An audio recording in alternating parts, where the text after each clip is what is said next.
Nomakanjani, first, let me thank you for providing us the opportunity with the interview.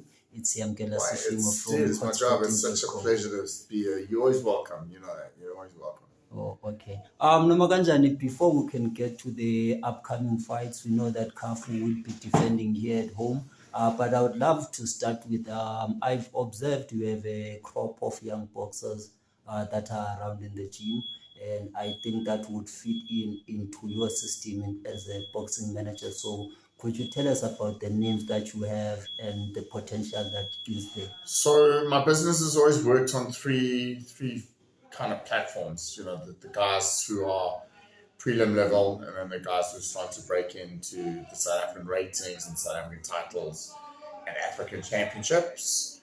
So they're like three levels, and then the other level is the one who is world class athletes. You know, your Sigonatis, your Lorata Dlaminis, your Sikun Kotolis, and Pumela Kafus, and those are kind of the three tiers of the athletes that I've always run my business on, and it's always continuously rotating. You know, because fighters elevate and then move up. There's a lot of young kids. I think obviously there's Katlego Kanisa, there's Doron Zimmerman, Josh Feldman, there's Ishmael Kadri, obviously is very close to my heart. There's a whole group of young kids that I think are coming through and, you know, obviously going to be the next generation of fighter who I believe can elevate and become champions, not just in South Africa, but I think these young fighters kind of can be the next generation for African stars. And then obviously in a year or two's time, we'll have to be doing the same kind of interview. And then there'll be a whole group of guys coming through again. We've got the Kalingu brothers, Emmanuel and Moses, former South African amateur standouts. They're making their debut soon. We've got the Hassim brothers, Huways and Hamza, also product of Sean Ness. Big shout out to him.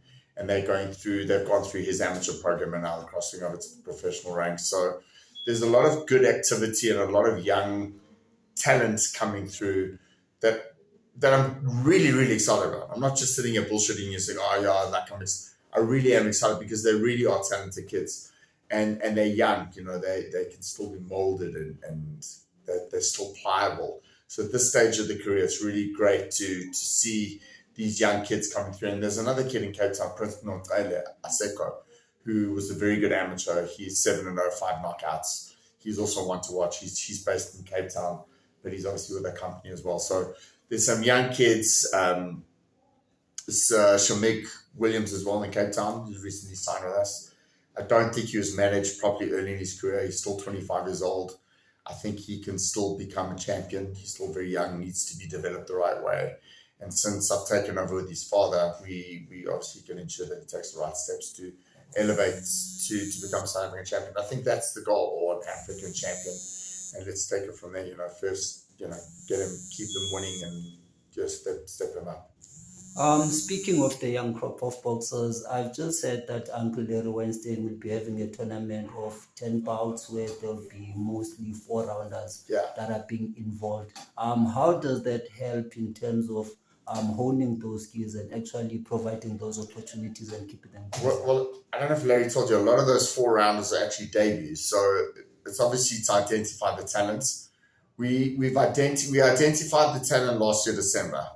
There was a group of kids that we had our eyes on, and then obviously the Hassan brothers, the Kalingu brothers, and now they're getting that opportunity and the chance to cross over. And obviously, I don't want to say it's kind of like an idols competition where you go out and see if the judges, you know, like you to get to the next level. But it's definitely a situation of them getting in the ring under the bright lights, crossing over from amateurs to pros, and then obviously, you know, to see if they've got what it takes. And don't forget Simniki Rebonton. He's also another kid who didn't look so good in his first fight. I don't think he applied himself in training the way he should have. I think he learned his lesson. He got a draw against a very good fighter from Zimbabwe. He's looking to have his second fight, but he's looking to get into the winning column. And I think Simnikura still has a lot of potential if he keeps his head down, grounded, and he trains and works hard.